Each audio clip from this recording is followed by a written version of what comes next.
일단은 인사 소개를 좀 하겠습니다.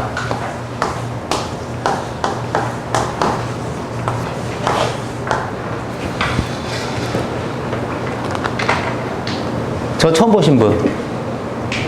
네. 나머지 분들은 오며 가면 네, 보셨을 텐데, 일단은 이번에 130회 기술사 시험을 보시느라 고생 많으셨고, 합격, 불합격을 떠나서 이번에 이제 제가 이제 3, 4교시를 하게 되는데, 저는 이제 시험장에 가서 이제 1, 2교시를 할 때도 제가 이제 시험장에서 봤어요. 제가 이제 수원 쪽하고 안양에 있는 학교를 한번 가봤는데, 상당히 표정이 안 좋더라고요. 어떤 분은 끝나고 그냥 집에 갈까, 쉬는 시간에 이런 분도 있었는데, 끝까지 봐라. 근데 끝까지 봤는데, 결국은 뭐 끝까지 봐도 문제가 너무 많이 쏠려 있었다. 그런 이야기를 하더라고요.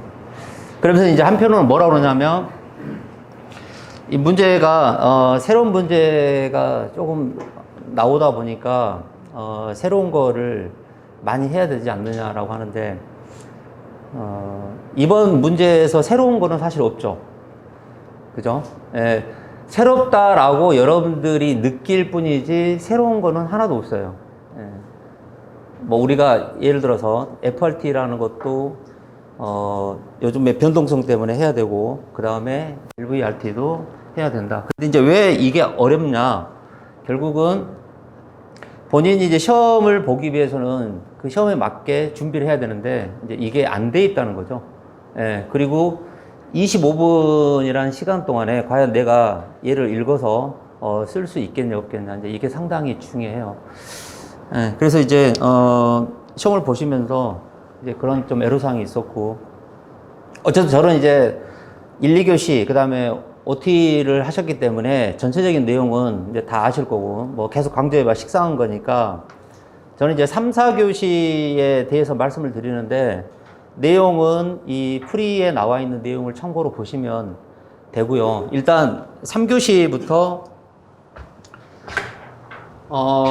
여기까지 괜찮나요? 여기까지도 괜찮나 봐요? 아, 전체가 괜찮아요? 네.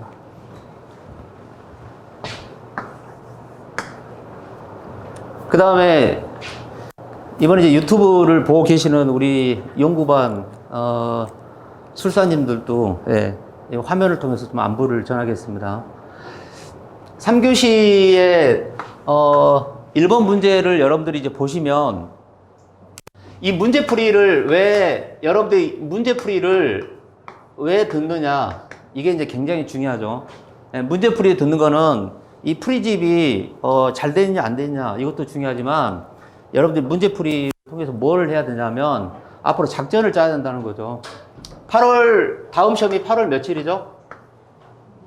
8월 20일인가요? 20일? 26일이에요?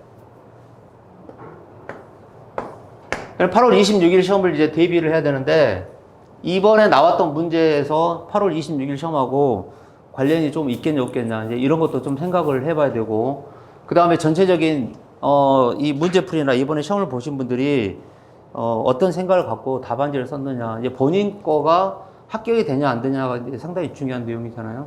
그래서 이제 8월 26일 시험을, 대비를 하셔야 되는데, 3교시 1번 문제는, 열병합 발전에 대해서 이제 장점도 물어봤고, 이게 이제 여러분 열병합에서 지금 이 문제는 뭐냐면, 열병합에서 CHP에 대해서 문제를 정리를 해달라는 거잖아요. 그죠? 예, 이 CHP라고 하는 게 코제너레이션이라고 해서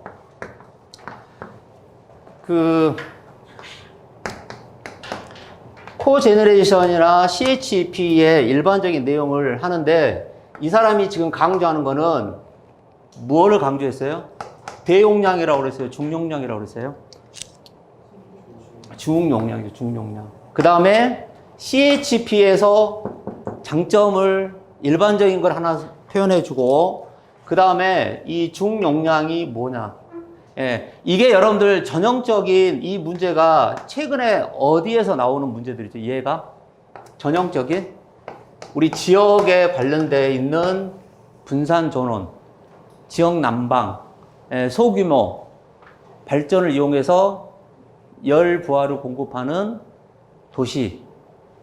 이 문제죠, 지금. 이 내용의 문제가. 그래서 3교시 1번 문제는 자, 이거에 대한 내용. 그 다음에 CHP라고 하는 게 크게 의미가 뭐예요? 이 CHP라고 하는 거는 일단은 얘가 어떤 의미냐면 연료가 투입이 되면 얘가 에너지를 어떤 형태로 우리가 끄집어내느냐. 이제 이거를 구체적인 예를 들어서 이 사람이 준 게 GT하고 무슨 관계를 계속 강조해요?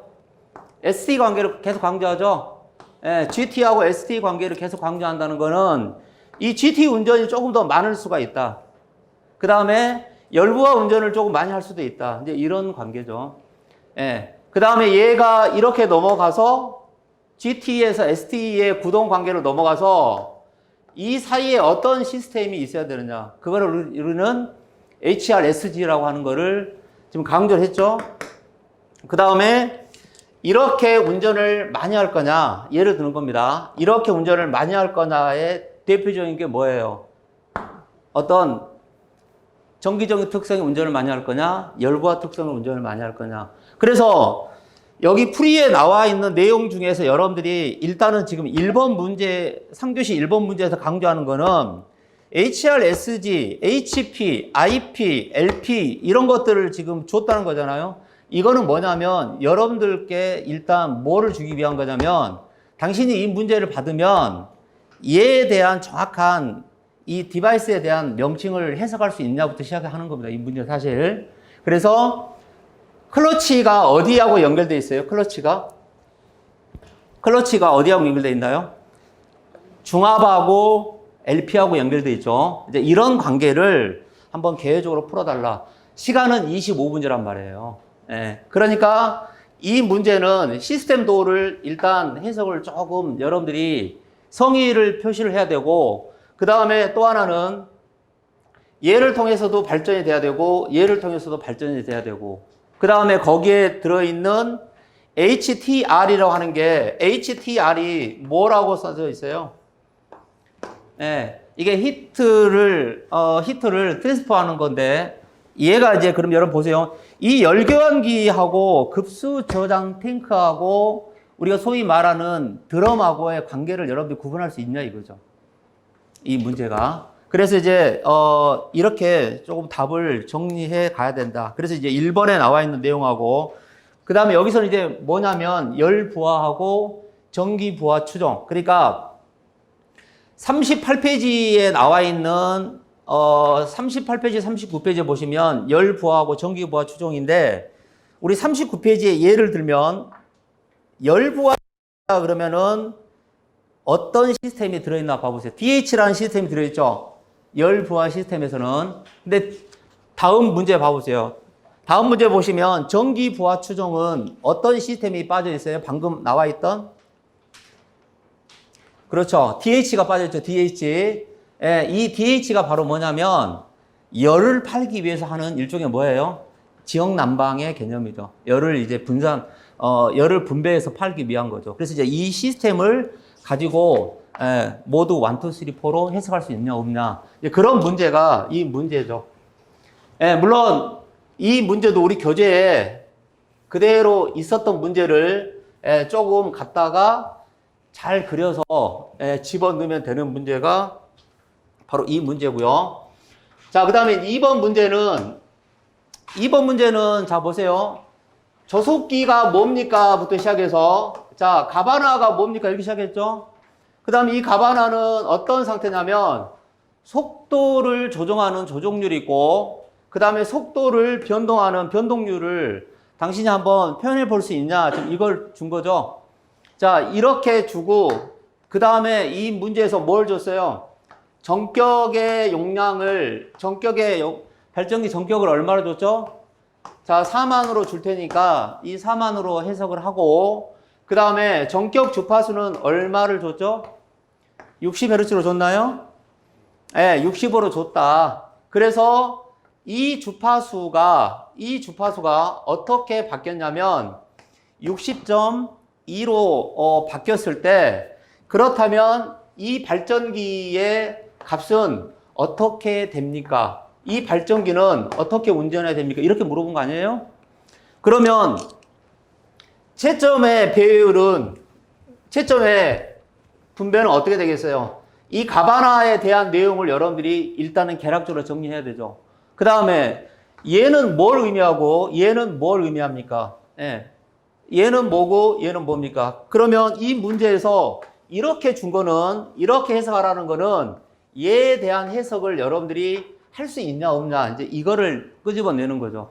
그래서 이 델타가 뭡니까? 라고 할 때 이 델타가 결국은 이 변동에 대한 P의 관계를, 변동에 대한 결국은 뭐예요? 주파수 관계로 해석하는 게 이 문제의 핵심이죠. 그렇죠? 그래서 이 내용을 어떻게 여러분들이 정리할 거냐? 그러면 이 델타 P에 들어가는 얘는 뭐가 돼야 된다는 거예요? PN이 돼야 되죠. PN. 그 다음에 이제 이 내용이 상당히 중요하죠. 여기를 쓸 때 우리 풀이에 여러분 이게 오타가 났는데, 여기는 지금 어떤 내용이 들어와야 돼요? P2가 돼야 되죠. P2. 예, P2에 P1이 돼야 되고, 얘는 뭐가 돼야 되죠? N1, N2에 그 다음에 NN이 돼야 된다. 그래서 이 내용을 가지고 해석을 하니까 문제에서도 얘를 몇 프로로 이제 놓고 해석하는 거예요? 속도 변동률을 4%로 놓고 여러분들이 얘를 계산을 하면 되는 문제죠. 이렇게 할 수 있다 이 뜻이죠.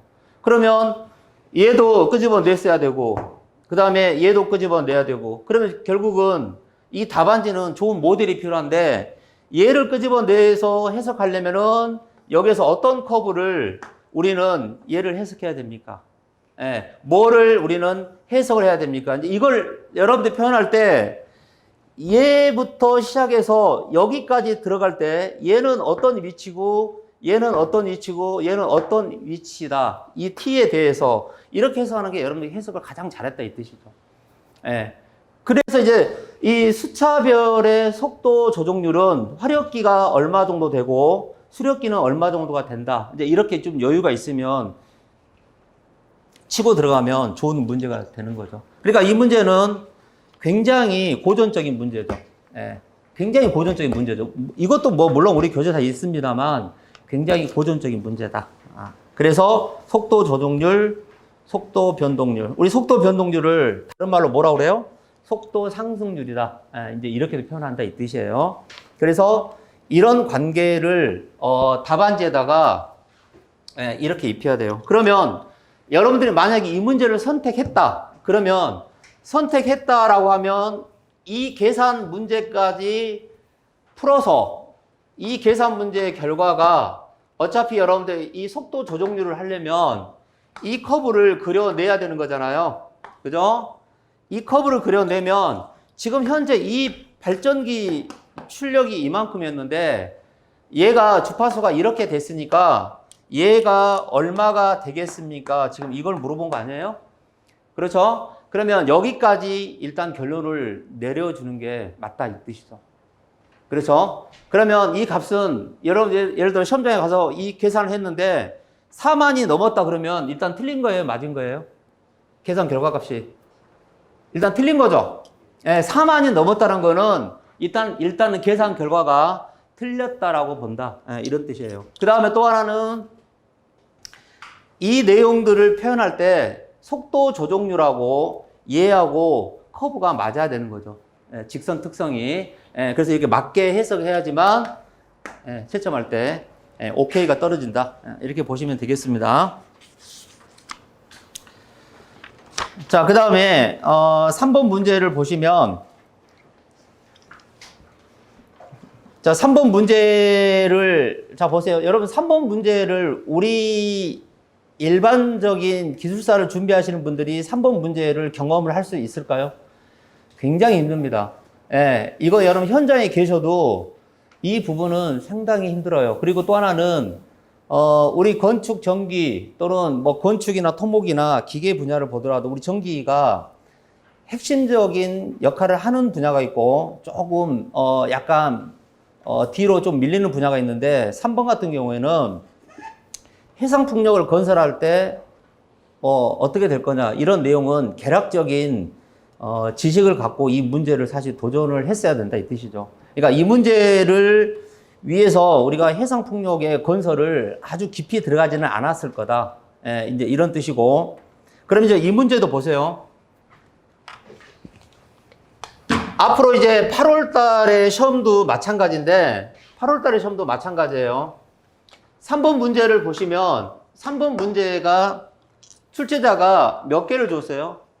크게 2개를 던진 거잖아요. 자, 이 사람은 지금 이 해상이라고 하는 거를 문제를 줄을 던졌는데 첫 번째는 얘를 쓰라고 그랬고 두 번째는 얘를 쓰라고 한 거예요.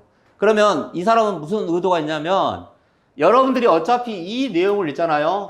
너나라 이렇게 문제를 내면 막 쓸 거란 말이에요, 사람들이. 예, 그리고 채점 기준이 엄청나게 힘들어져요. 예, 그래서 이 사람은 이 문제를 이렇게 내지 않고 아예 찍어서 냈죠. 어떻게 냈어요?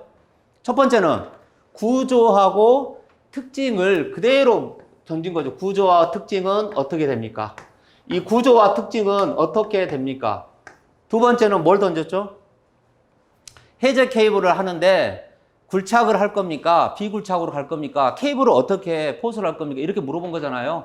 예. 그러면 케이블을 포설하는데 어떻게 할 거냐 이거예요. 여러분들 이게 바다에 뭐예요? 이 뻘이 있으니까 이 뻘을 엄청난 고압으로 이렇게 불어가지고 이렇게 홈이 나오게 한 다음에 케이블을 여기다가 이렇게 지나게 하고 다시 얘를 이렇게 덮을 겁니까? 아니면 아예 팔 겁니까? 이걸 물어본 건데 이게 여러분 어디에 있냐면 이게 논문에 그대로 있는 문제예요. 논문에 사실.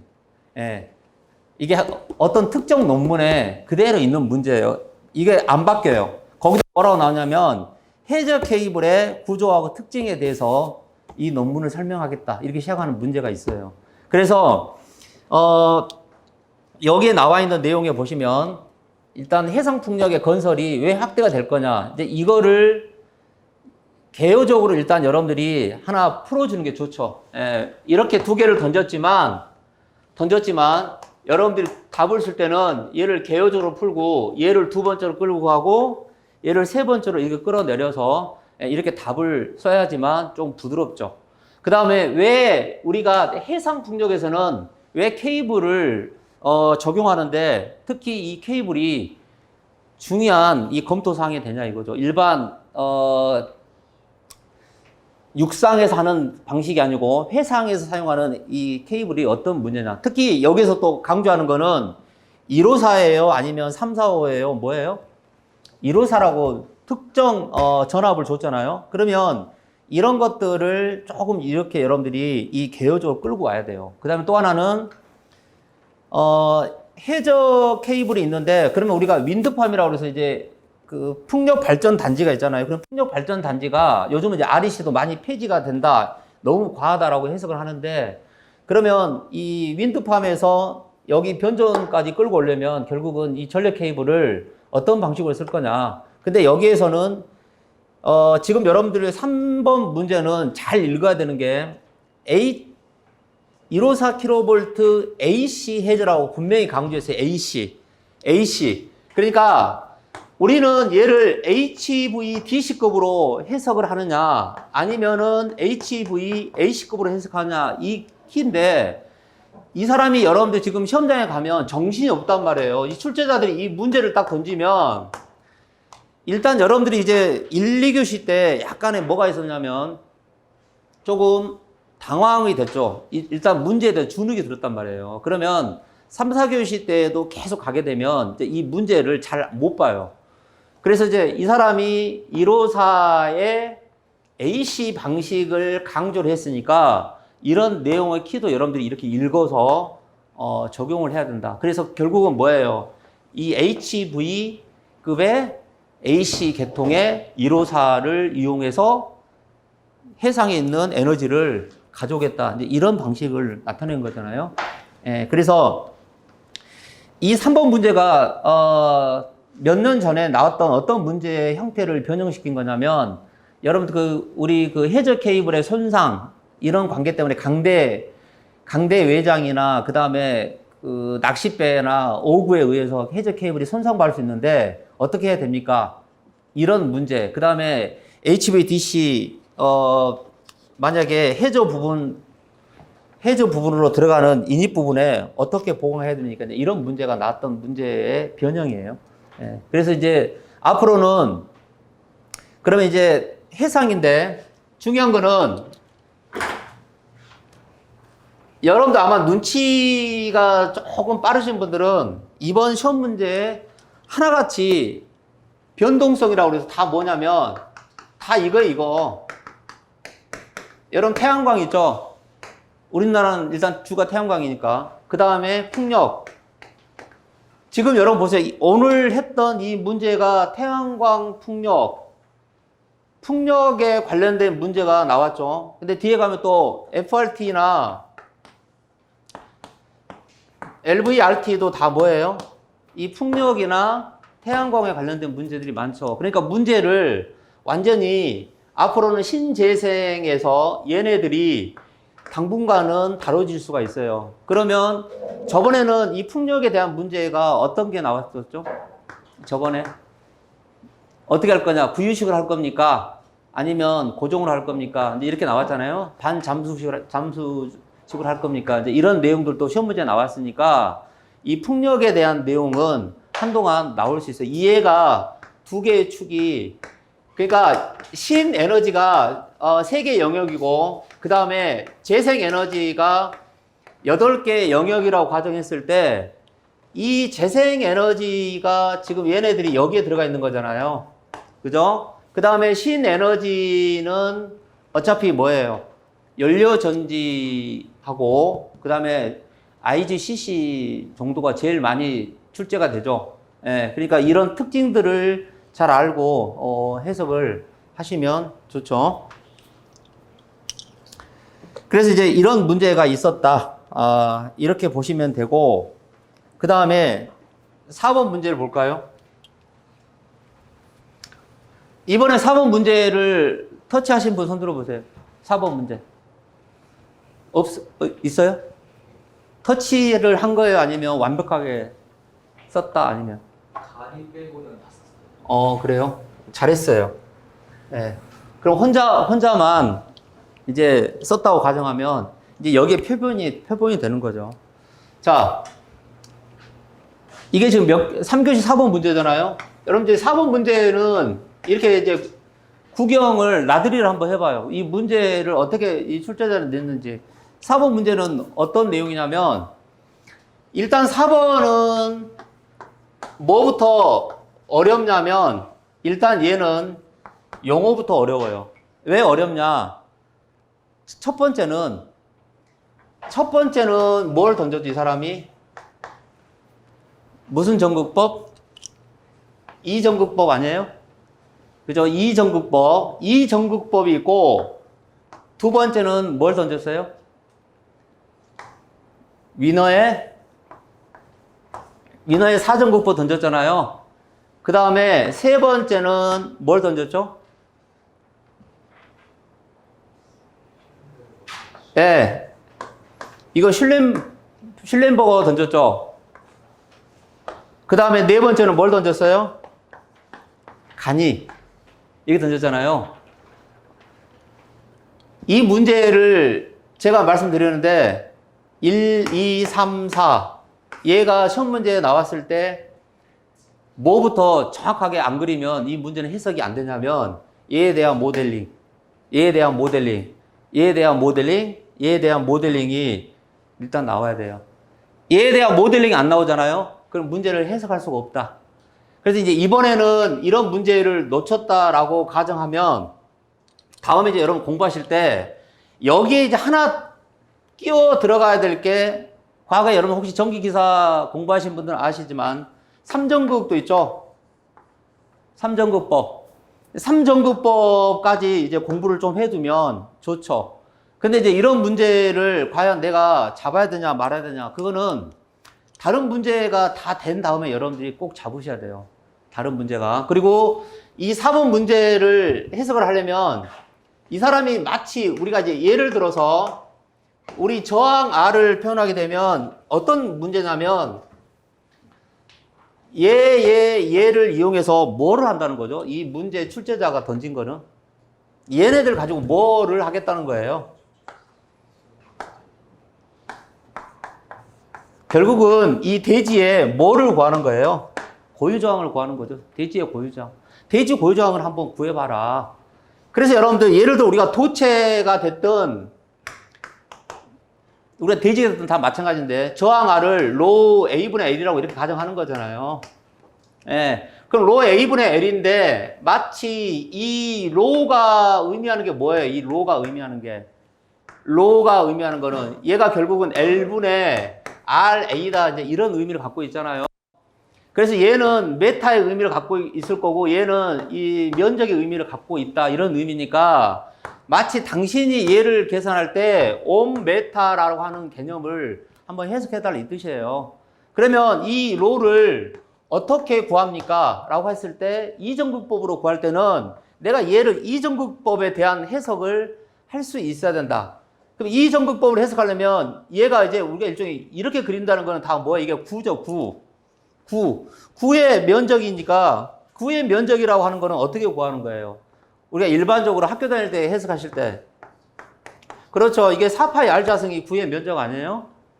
그죠? 이거 4파이 R자승이 구의 면적이니까 우리는 이거 방구만 쓰겠다는 거잖아요. 그러니까 방구만 쓰니까 얘를 2로 나누면 결국은 2파이 R의 제곱이 된다. 이런 의미를 갖고 있죠.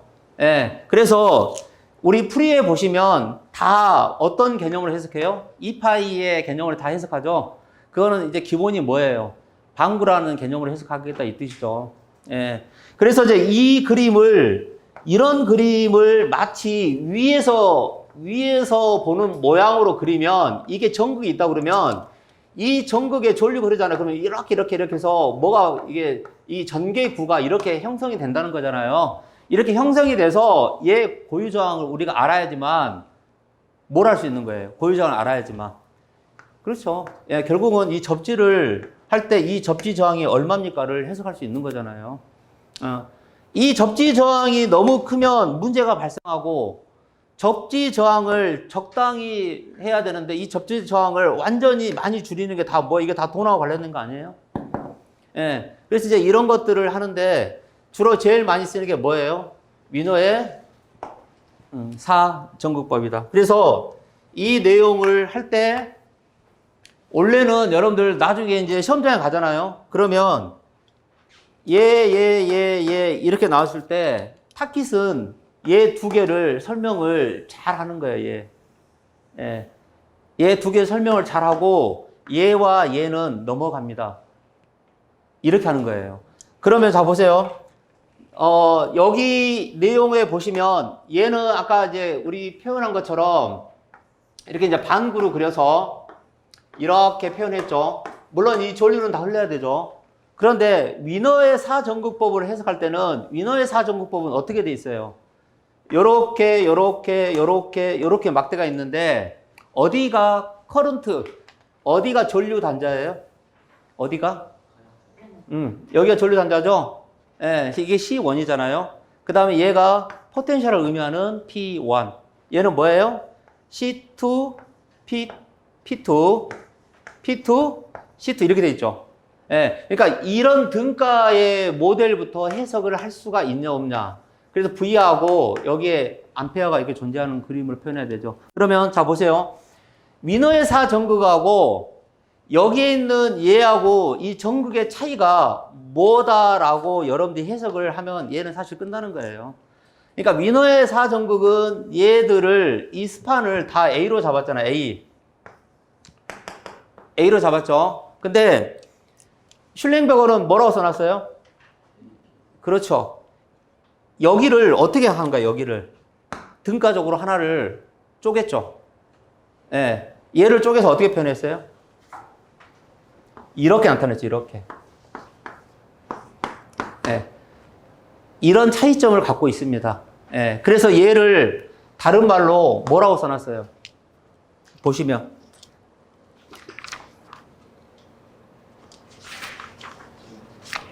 그렇죠. 부등간격 사정극법. 예. 우리 실랭을 뭐라고 쓴다고요? 다른 말로 부등간격 사정극법입니다. 이렇게 쓴다고요. 부등간격. 그러니까 무슨 뜻이냐면 얘를 5점을 기준해서 이 B점을 잡았을 때 요 극을 여기서 보게 되면 이 극들이 이렇게 벌어지면 정밀도가 떨어지니까 얘를 이렇게 옆으로 뭐예요? C점으로 가깝게 가기 위해서 표현하는 게 이 슐랭버그의 방법이에요. 예, 그래서 이제 이런 내용이 있는 게 이 부등사정극법이고 5번의 간이측정법은 다른 말로 뭐라고 하냐면 역산법이라고 해요. 역산법. 예, 역산법. 이거 여러분 다 적어 놓으세요. 나중에 이 시험 문제를 이제 응용해서 낼 때 이 사람들이 이제 바꾼다고. 지금은 3번을 우리 슐랭을 이렇게 영어로 써놨는데 나중에는 얘를 부등간격 사정극법으로 이렇게 던진다고요. 예를 들면 그냥 부등간격 사정극법이라고 던지면 그때는 또 여러분들이 당황한다고요. 그 다음에 간이측정법을 다른 말로 역산법이라고 하니까 이 역산법에 대한 것도 해석을 하셔야 된다 이 뜻입니다. 그래서 차분하게 한번 이렇게 보시면 좋아요. 그래도 오늘 비도 그래서 이 문제풀이를 오시니까 편하죠. 예, 놀러도 안 가도 되고 그죠? 예.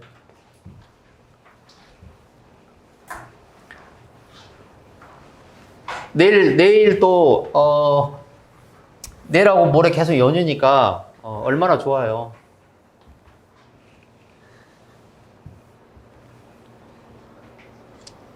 자, 다음 문제 한번 볼까요? 자, 6번 문제를 보시면 6번 문제는 전압 안정도에 대해서 던졌잖아요. 예. 이 문제도 있잖아요. 저는 이제 연구반을 진행하고 있는데, 저는 이렇게 이제 칠판에 나와서 이렇게 시킵니다. 예, 한 번씩 그려봐라. 예, 이 커브를 다 그려봐라 라고 시켜서 해보는데, 6번 문제는 일단은 무슨 문제예요? 얘가 전압 안정도에서 이렇게 던진 거잖아요. 그러면 여러분 보세요. 전압 안정도를 던졌기 때문에 이거를 찍어서 문제를 낸 거잖아요. 그러니까 안정도를 쓸 시간이 있다 없다. 안정도가 뭐다라는 쓸 시간이 있어요 없어요? 없어요. 그러니까 전압 안정도 대해 써라. 그런데 당신이 이거를 막 쓰지 말고 이 사람이 던져줬죠. 너무 이게 크니까 첫 번째는 뭐라고 던졌어요? 모델 계통을 활용해서 PV 곡선을 유도하고 해석하라. 그러면 1번을 보세요. 유도도 하는데 여기에 이 사람이 이 모델이라는 말을 계속 강조한단 말이에요. 모델. 그러니까 모델이라는 게 무슨 뜻이에요? 이 전압 안정도의 가장 큰 핵심은 결국은 뭐가 필요하냐면 얘를 여러분 이렇게 그리잖아요. 그러면 다른 안정도하고 틀린 그림을 반드시 여러분들이 얘를 의도적으로 이렇게 그려낼 수가 있어야 된다 이 뜻이에요. 그러니까 예를 들어서 여러분 시험장에 가셔가지고 이 첫 번째 예를 해석하는데 이 모델이 일단 안 나오잖아요. 그러면 조금 이 사람은 알긴 아는데 정확하지가 않다 이 뜻이에요. 왜 그러냐? 여기에 보세요 여러분들. 여기에 PR이라는 수전단 전압이 걸려있죠. 리시브 전압이. 그 다음에 여기에 있는 우리가 역률이기 때문에 얘를 코사인 세타 R 이렇게 표현한단 말이에요. 그러니까 얘는 어디까지 뭐냐면 이 리시브의 전압 해당하는 역률이에요. 송전이 아니고.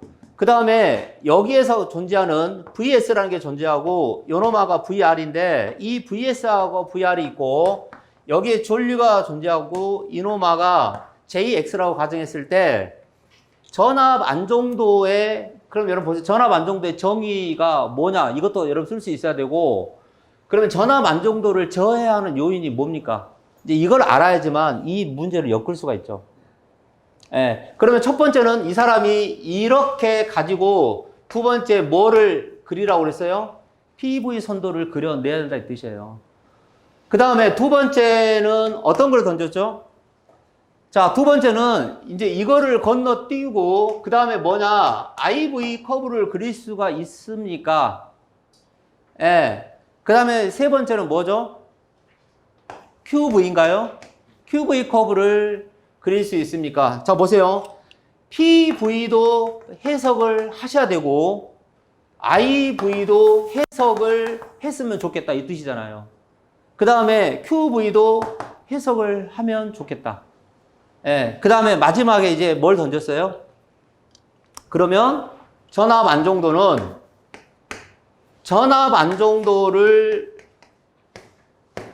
향상시키는데 어떻게 해야 됩니까? 저는 여기에 리전 충변으로 써놨는데 이 전압 안정도를 향상시키려면 그 리전 충변을 다 바꿔서 여러분들이 전압 안정도로 얘를 포커스를 맞춰서 써야 한단 말이에요. 그렇죠? 예. 그러면 자, 전압 안정도의 의미에서 전압 안정도가 뭡니까? 전압 안정도는 여러분들 일반 안정도하고 전압 안정도 제가 한번 이렇게 그려볼까요? 제가 여러분 이렇게 그리면 이런 그림은 어디서 많이 본 거죠? 이렇게 그리면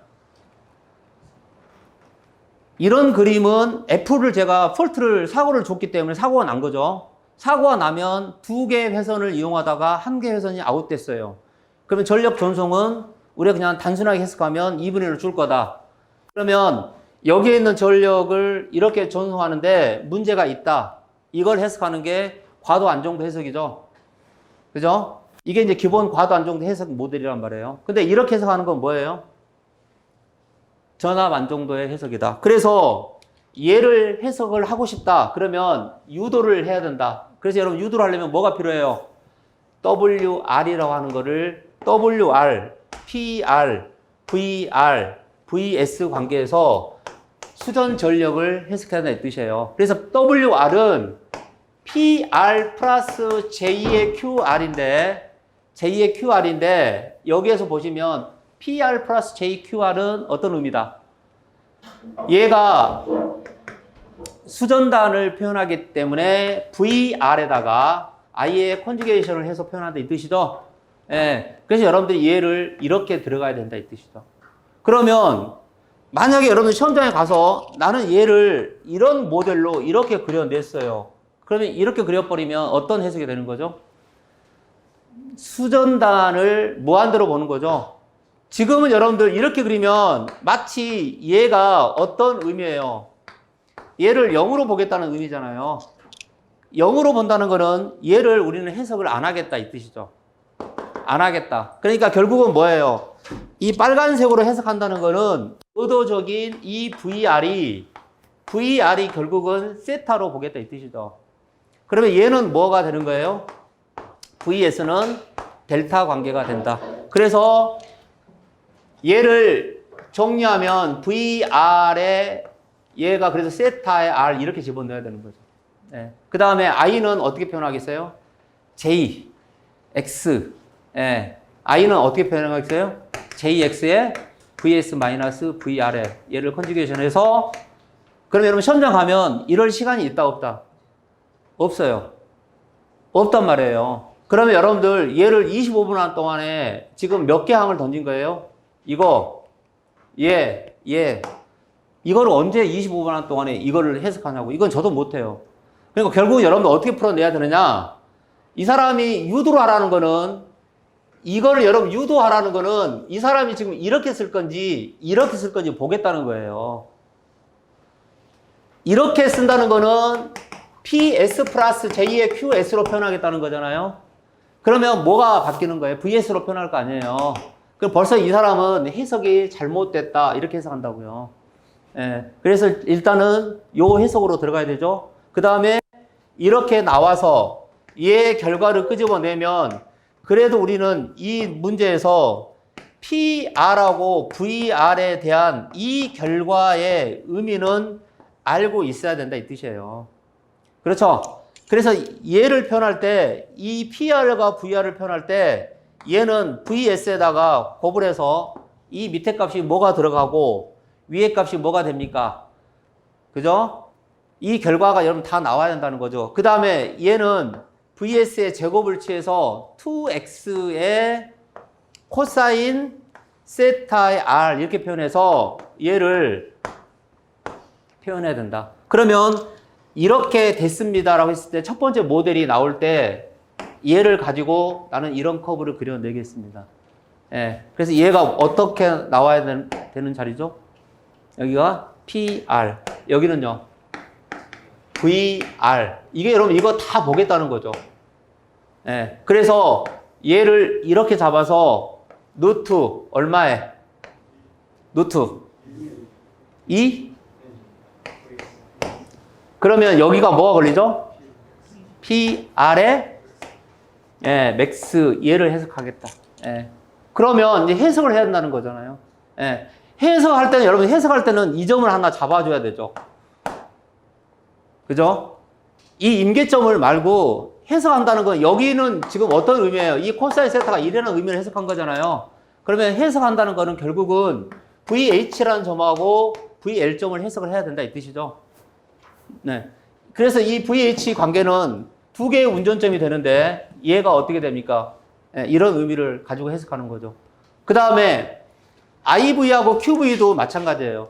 그래서 이 6번 문제는 여러분들 거기에 보시면 이런 그림 하나 들어있죠. 이렇게 돼 있는데 여기에 보시면 이런 그림 하나 들어있죠. 예, 빨간색은 뭐로 표현되어 있어요? I죠, I. 그 다음에 지금 하얀색은 얘가 P입니다. 이렇게 해석하고 이 전체의 공통사각은 VR입니다. 이거 해석하는 거잖아요. 그래서 얘들을 해석할 때 이 빨간색에서 이 점을 여기에 임계점을 이렇게 놓고 보면 어떻게 되겠느냐. 지금 이걸 해석하는 거잖아요. 예, 이 점에서의 해석과 이 점에서 해석이 있다. 여기는 보세요. 이만큼 이렇게 변화가 있다는 거잖아요. 예, 그래서 얘 관계를 해석하는 거는 BI분의 DVR을 해석하는 거고, 그 다음에 요놈하고 얘를 해석하는 거는 다시 뭐예요? DP분의 DVR을 해석하는 거고, 그죠? 예, 이런 해석을 여기 표현해달라. 그래서 이 6번 문제도 안정도 문제로서는 상당히 잘 냈던 거예요. 예, 그래서 여기 나와 있는 내용은 그러면 여러분 보세요. 만약에 6번 문제를 잡았다라고 하면 결론적으로 어떻게 나와야 된다고 최종 결론을 내릴 수 있어요? 요거에 대한 해석은 IV의 관계죠. 쉽게 표현하면. 그러면 얘에 대한 해석은 PV 관계죠. PV 관계. 그 다음에 다시 QV 관계도 하나 있죠. QV. 그러니까 해석이 몇 개 나와야 된다는 거예요? 여기에서 어떤 애만 부등호 관계가 1 관계가 있죠? 그렇죠. I죠, I. 얘는 1의 관계잖아요. 다른 애들은 뭐죠? 재료의 관계를 해석하죠. 재료의 관계. 그래서 이제 이 세 가지 포인트가 있으면 6번 문제는 되는데, 6번은 벌써 어디에서 다 날아가냐면 여기서부터 이 커브가 다 날아가죠. 쉽지 않아요. 이게 우리가 이렇게 놓고 보니까 그렇고 이렇게 되는 거구나. 이게 별거 아니네 이렇게 하지만 제가 여러분들 입장이었다면 엄청나게 스트레스 받았을 거예요. 네, 맞아요. 이거 굉장히 이 시험이 쉽다라고 하지만 쉽지는 않다. 네. 왜 쉽지 않냐? 우리가 제일 중요한 거는 절대적인 시간을 많이 주면 누구나 다 할 수 있어요. 근데 이 시험은 25분 안에 얘를 읽어서 내 걸로 만드느냐, 이게 굉장히 중요한 거기 때문에 이 속도에서 여러분들이 일단 밀리잖아요. 그러면 이 문제를 풀기가 그렇게 어려워요. 네, 그래서 고생 굉장히 많으셨고. 질문 하나만 해도. 네. 공부할 때도 그렇고 이번에 답안했을 때도 좀 느낀 건데, QV 곡선 그릴 때 PV 곡선 PR에 대해서 짧게 해야 돼, 짧게. 빨리 요약. 네, 지금 여기 유튜브 라이브 하니까 막 지루하게 하면 빠져나간단 말이에요. 알겠습니다. 네. 왜 또 갑자기 꼬리 내려요? PR에 대한 네. 관계식이 결국에는 VS에 대한 식으로 쭉 나오는데, 저 곡선은 PR과 VR에 대한 곡선이잖아요. 응. 그래서 저는 바바지 쓸 때 처음에는 VR에 대한 관계식으로 좀 나타내야 되지 않나 이 생각을 좀 하고 있었습니다. 공학은 본인 생각으로 쓰면 안 돼요. 네, 항상 근기를 갖고 써야 됩니다. 네. 이 문제는 뭐냐면 전압 안정도의 정의가 벌써 안 된다는 거지. 전압 안정도의 정의가 뭐냐 이거지. 전압 안정도. 우리가 원래 전압 안정도에서 여러분들 우리 부하의 모델이 세 가지가 있잖아요. 질문이 나와서 짧게 할게요. 우리 부하의 모델을 할 때 이 VP 관계에서 이런 모델이 있고 이런 모델이 있습니다. 그 다음에 이런 모델이 있습니다. 여기서 가장 해피한 모델이 어떤 겁니까? 가장 안 좋은 모델이 어떤 겁니까? 그러면 이런 모델은 사용자 쪽에서는 좋은 모델인데 운영자 쪽에서는 안 좋은 모델이라고 하잖아요. 그런 관계죠. 그러면 전압 안정도는 뭐냐면 결국은 송전 전압과 수전 전압과의 관계에서 I의 커브를 해석해 보면 정확히 나와요. 예. 그러니까 부하 전류가 감소했을 때 그게 좋은 모델이냐 아니냐를 해석하는 거죠. 그 PV 커브 안에 I 커브를 넣어서 해석해 보면 돼요. 그 두 번째 모델 커브를 가지고. 그럼 이해가 좀 올 거예요. 예. 일단 좀 이거는 좀 시간 관계상. 예. 자, 그 다음에 5번 빠졌는데 5번이 빠졌습니다. 아, 5번 안 했나요? 보죠. 예. 아, 5번. 예, 우리 장 선생님이 또 이것도 관심 있는 분야잖아요.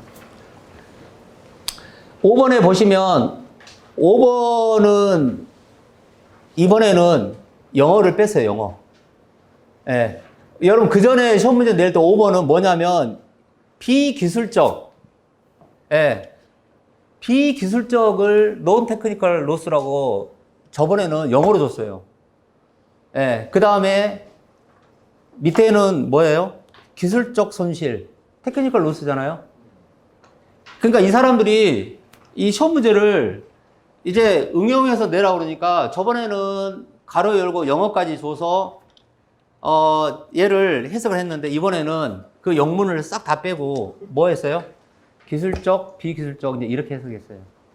이게 이제 뭐 그렇게 중요한 건 아닌데 우리가 이제 배전에서 보면은 기술적, 비기술적이란 내용은 어떻게 해석하냐면 여기에 이제 비기술적 손실의 정의는 전력량 관리상의 손실이다라고 해석이 돼 있잖아요. 그 다음에 비기술적이. 그 다음에 기술적 손실의 정의는 배전용 변전소로부터 공급된 전력이 수용 지점에 이르는 동안에 발생하는 정기적 특성에 의한 손실이 기술적 손실이에요. 예, 이 정의를 잘 읽어보면 예를 들어서 비기술적은 첫 번째가 도전 손실. 그러니까 이런 것들이 이제 비기술적인 거죠. 뭐 옛날 우리가 도둑전기라고 그러잖아요. 뭐 도둑전기를 쓴다든가 뭐 수용과의 역률 저하로 손실이 증가한다든가 뭐 기계의 어떤 오차, 뭐 점검 누계, 배분량 집계가 착오가 있다든가 이런 것들이 이제 비기술적인 해석이에요. 그 다음에 기술적 해석은 밑에 표현된 것처럼 뭐 고압선로냐, 그 다음에 저압이냐, 배전이냐, 지중선로의 뭐 유전체냐, 계량기 손실이냐, 뭐 이런 것들을 포함해서 얘네들을 해석하라. 이게 기술적, 비기술적 이런 해석인데 뭐부터 이제 좀 잘 와닿지 않아요? 이 배전선로 그러니까 5번 문제를 딱 하려고 했더니 전력 손실 경감 대체까지는 알겠어요. 그죠? 이런 내용은 되게 익숙하잖아요. 근데 얘를 뭐 기술적, 비기술적 이제 이렇게 해석을 하라 그러면은 여기에 이제 이 내용이 어떻게 표현해야 될 건지가 잘 와닿지 않는다. 이제 이런 것들이 이 문제의 핵심이에요. 그래서 참고적인 내용을 감안해서 여기에 그러면 우리 49페이지에 그 분산 손실 계수나 변압기 손실의 최대 효율 관계나 차폐손의 원인을 이렇게 제가 그 모델링을 여기다 놓은 이유는 결국은 분산 손실 계수도 손실하고 다 관련되죠. 예. 그러니까 이 부하를 어떻게 할 거냐, 집중을 할 거냐, 분산을 할 거냐에 따라서 이 손실이 정해지니까 그런 내용을 쓰실 때 여기에 있는 내용을 같이 녹여서 넣으면 좋은 답안이 되지 않았겠느냐 이런 생각이 듭니다.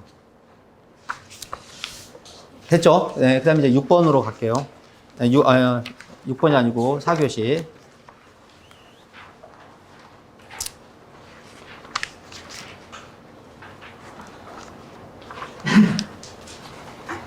어떻게 이렇게 보시니까 좀 많이 아쉽나요? 이번 시험이 합격될 수도 있는데 뭐 이렇게 되신 분들은 좀 더 시간이 지나기 전에 이렇게 나름대로 좀 복기도 한번 해보세요. 복기도 해보시면 좋으니까. 자, 그 다음에 4교시 한번 볼까요? 4교시를 이것도 제가 한번 여쭤볼게요. 4교시 문제 이거 풀으신 분? 정리하셨어요. 그런데 4교시 문제에서 이제 다른 분도 보시면 아시겠지만 4교시의 1번 문제는 1번 항이 뭐죠, 여러분들? 160스퀘어짜리 가공솔로의 만이잖아요. 그 다음에 2번 문제는 240스퀘어의 15,000이에요. 그럼 여러분 벌써 10,000하고 15,000은 일반 배전하고 대용량 배전이다. 이걸 딱 구분할 수 있죠. 그렇죠? 예, 이 문제의 키는 우리가 이제 일반 배전 솔로가 용량이 얼마예요? 만이죠, 만. 예. 그러면 제가 여러분들 이제 이런 거가 나오면 나중에 이제 찾고 싶어 하시는 분들이 계시는데 그 어디에서 찾아보시면 되냐면 우리 송배전 솔로에 관련된 전기 설비 이용 규정이라는 게 있어요. 예, 이 이용 규정을 보시면 여기에 이제 어떤 내용이 있냐면 이 배전용 전기 설비의 성능 기준이라는 거에 B페이지에 보면 뭐라고 나오느냐, 여기에 딱 이렇게 그대로 박혀 있어요. 그러니까 이 문제를 만든 출제자의 의도는 얘 만이 어떤 의미고 그 다음에 15,000이 어떤 의미냐, 여기에 딱 박혀요. 아예 만은 160스퀘어라고 딱 박아놓고 그 다음에 15,000은 얼마를 박아놓냐면 240스퀘어짜리다. 그리고 여기에 뭐라고 나오냐면 최대의 거리가 33에서 30km라고 딱 여기에 박혀 있어요. 이 문제가. 그래서 결국은 뭐냐면 이 1번 문제를 보시면 1번 문제가 약간 이제 실무적인 문제를 그대로 가져온 거기 때문에 이 내용은 나중에 여러분들이 이제 우리 여기에 나와 있는 이 풀이를 참고로 해서 보시면 되고요. 이거는 이제 시간 관계상 개략적인 내용만 정리를 해놨는데 이 사람이 지금 여기를 무슨 점으로 잡았어요? O로 잡고 여기를 A, B로 잡았는데 전압 강화가, 얘도 전압 강화가 발생됐고 얘도 전압 강화가 있다는 거잖아요. 그럼 이 전체 전압 강화를 1320으로 일단 보겠다 이런 뜻이에요. 그렇죠? 1320으로 보고 그 다음에 여기에서 R하고 X를 다 뭘로 줬냐면 킬로메타당의 오hm 값으로 줬기 때문에 이 내용을 가지고 해석을 하는데, 그러면 문제의 키는 결국은 뭐가 들어있냐면 여기에 균등이라는 게 들어있기 때문에 이 문제에서는 균등이라고 하는 거를 무시해서는 안 된다 이 뜻이죠. 핵심은 그거예요. 그러니까 균등이냐 말단이냐에 따라서 얘를 균등으로 줬기 때문에 뭔가 행위적으로는 2분의 1이라는 게 들어가야 된다. 이런 의미고, 그 다음에 이제 얘를 가정하는 거죠. 얘를 놓고 240짜리 의미하고 160짜리의 의미를 가지고 얘네들을 뭐 해달라는 거예요? 해석을 해달라 이 뜻이에요. 160일 때는 얼마가 되고 240일 때는 얼마가 나옵니까? 이제 이렇게 해석해달라는 건데 거의 근사적으로 얼마가 나오냐면 이 표에 있는 값으로 거의 나와요. 그러니까 30kg대하고 30kg대 값이 거의 나오게 돼 있어요. 그런 의미로 이 문제를 던지지 않았느냐 이런 생각이 드는데, 그러면 이 1번 문제도 지금 우리가 이렇게 보니까 얘가 금방 와닿지, 얘도 지금 뭐예요? 얘는 전부하의 3분의 2를 또 쓴다고 그랬고 얘는 전부하의 얼마라고 했어요? 3분의 1이라고 표현했잖아요. 그러니까 이 얘네들을 집어넣어서 일단 두 개의 전압 강화가 전체 전압 강화 되니까 얘를 각각의 의미에서 여기에서 L1을 표현해보고 여기서 L2를 한번 나타내보라. 지금 이런 의미잖아요. 그래서 이제 이런 문제가 나중에 이제 이미 이제 기출 문제화 된 거잖아요. 이제 기출 문제화 됐으니까 이번 8월 시험 보고 보실 때까지는 이런 문제가 이제 안 나오겠죠. 이 문제 똑같은 게. 그럼 이제 내년도에 여러분들이 시험을 준비한다 그러면은 이제 이런 문제도 이제 계속 좀 보셔야 된다 이 뜻이에요. 그리고 이제 이런 문제가 나오면 항상 무슨 티를 잘 내야 되냐면 문제를 여러분들이 그냥 산술적으로 푸는 것도 중요하지만 이 10,000하고 15,000을 그냥 아무 생각 없이 풀면 안 돼요. 그러니까 출제자들은 벌써 뭘 아냐면 이 사람이 이 문제를 딱 읽었을 때 160스퀘어짜리에 10,000이면 일반 배전을 기준한 거고 240에 대해서 15,000이면은 대용량 배전을 기준한 거다. 그래서 얘에 대한 관계를 해석하겠다. 이걸 여러분들이 개요적으로 좀 약간 보여준다든가 결론에 이런 내용을 표현해 주면 상당히 좋아하는 표현이죠. 그래서 득이 되면 득이 됐지 절대 마이너스 되지 않으니까 이제 문제를 좀 잘 읽었다. 이제 이런 것도 상당히 중요해요. 그래서 이제 답안을 항상 작성할 때는 조금 시간적인 여유가 있다라고 그러면은 얘를 개요적으로 써도 되고, 그 다음에 이번 시험은 시간이 좀 상당히 촉박했을 거예요. 그러면 시간이 좀 다 정리하고 시간이 좀 남으면 마지막에 다시 앞으로 넘어와서 좀 하는 것도 괜찮아요.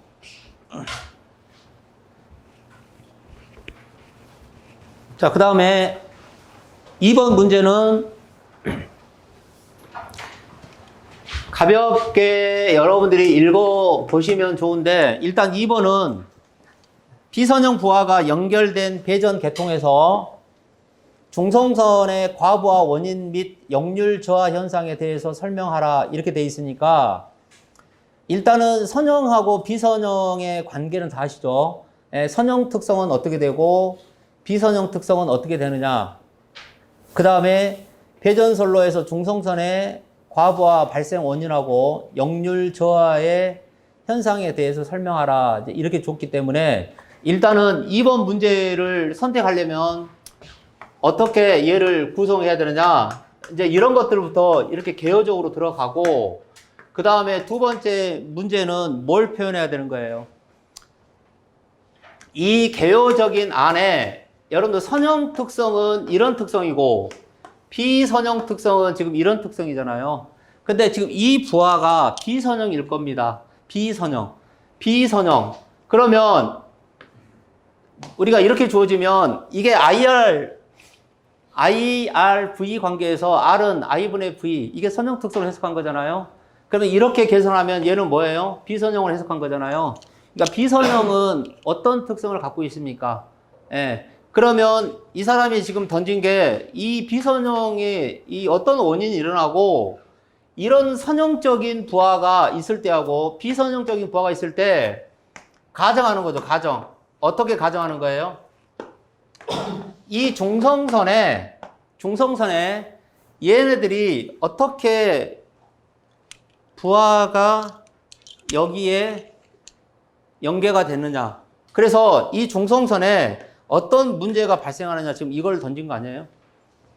그렇죠? 중성선에 어떤 문제가 발생합니까? 그러니까 우리가 이제 이론적인 건 뭐예요? 이론적인 거는 얘네들이 평형 부하를 이루면 이 중성선의 전류는 제로가 될 것이다. 이게 이제 이론적인 거잖아요. 그런데 비선형 부하가 존재하게 되면 결국은 뭐예요? 비대칭성이 되다 보니까 여기 중성선에 이 전류가 존재할 것이다. 이걸 해석하는 문제가 이 문제의 형태죠. 그러면 여기에 나와야 될, 여러분들이 여기다 쏟아 부어야 될 내용들이 뭐들이 그 당시에 나왔어야 되냐면 PHD 관계도 쓸 수가 있고, 그 다음에 일반 파워 팩터가 있고, 그 다음에 DF의 관계도 있어요. DF의 관계. 외역률의 관계도 있단 말이에요. 파워 팩터도 있고, 외역률의 관계도 있고, PHD 관계도 있어야 되고, 그러면 어떤 거가 나와야 되냐면, 이런 전력 벡터를 기본적으로 여러분들이 가지고 이 문제를 해석하겠죠. 그렇죠? 그래서 얘가 역률이 저하되면 여기에서 핵심적인 거는 비대칭성이 된다는 거는 일종의 뭐예요? 하모닉이 발생한다는 거잖아요. 이 하모닉에 대한 거를 해석하려면 입체에 대한 뭐가 나와야 되는 거예요?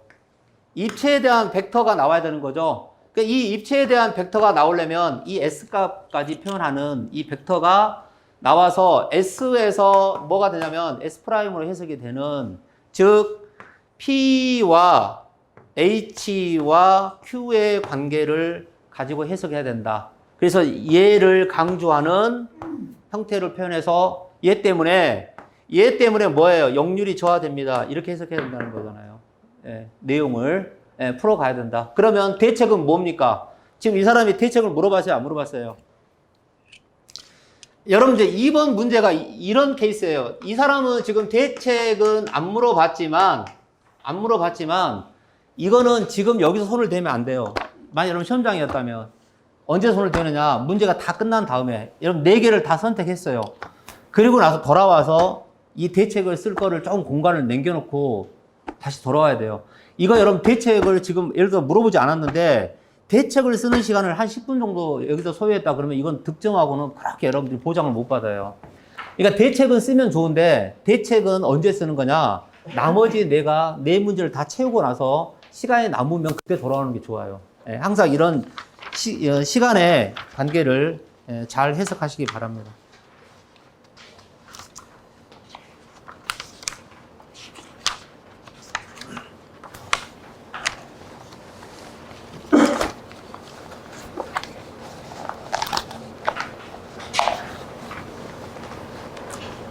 자, 3번 볼까요?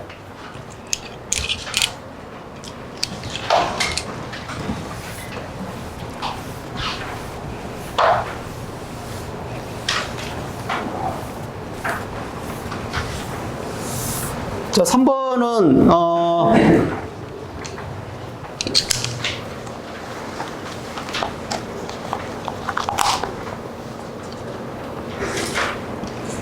자, 3번은 장거리 대용량 송전선로에서 직렬 보상 설비를 적용했을 때 직렬 보상의 효과, 인접한 발전기에서 발생할 수 있는 문제점과 해결 방안에 대해서 설명하라 이렇게 돼 있어요. 자, 이제 이 문제에도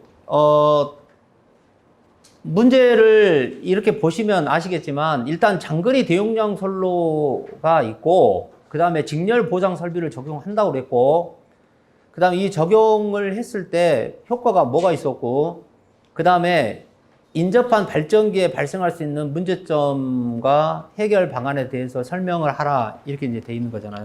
그러면 이 문제의 핵심은 일단은 뭐가 있어야 된다는 거예요. 이 선로의 관계에서 장거리니까 일단은 이 관계가 이렇게 있을 거다라고 이걸 이제 여러분들 개요적으로 풀 거 아니에요. 이 사람이 장거리라고 강조했으니까. 그 다음에 또 하나는 인접한 발전기다라고 계속 강조하는 거는 이 사람이 이 문제를 정리할 때 이런 어떤 기본적인 이 모델의 이 계통을 조금은 알고 있을까? 지금 이걸 보고 있는 거잖아요. 이런 관계를 알고 있냐. 그래서 얘가 지금 얘를 우리가 그린 게 뭐예요? 얘가요. 제가 이렇게 화살표로 표시한 게 뭐죠? 화살표로 표시한 게 결국은 얘가 원동기이니까 얘가 예를 들어서 터빈이면 이게 스팀 터빈에서 이 발전기에 있는 일종의 이 계좌를 돌려주는 거잖아요. 이제 이런 관계죠. 이런 관계가 되고 그 다음에 이렇게 되니까 우리는 여기에다가 뭔가 직렬 보상이니까 직렬 보상을 이렇게 하고 싶다는 거잖아요. 이렇게 했을 때 이 전체가 X였는데 얘가 존재함으로써 얘가 결국은 이런 작용을 할 거 아니냐. 지금 이런 해석이죠. 그러면 이런 내용은 여러분들이 개요적으로 일단 풀고 들어가야 된다는 거죠. 왜냐하면 다 알고 이 문제를 시작해야 되니까. 그래서 장거리는 이렇게 되고, 이렇게 되면 얘가 거의 0이 될 거 아니냐. 예를 들어서 이게 이제 완전 공진 조건으로 들어가는 거잖아요. 그럼 완전 공진 조건이 되면 결국은 이 P는 X분의 1 관계에서 이 P가 절대적으로 뭐가 될 수 있냐면 얘가 무한대로 갈 수 있습니다. 이렇게 해석하는 거잖아요. 그래서 이렇게 되지 말아야 된다.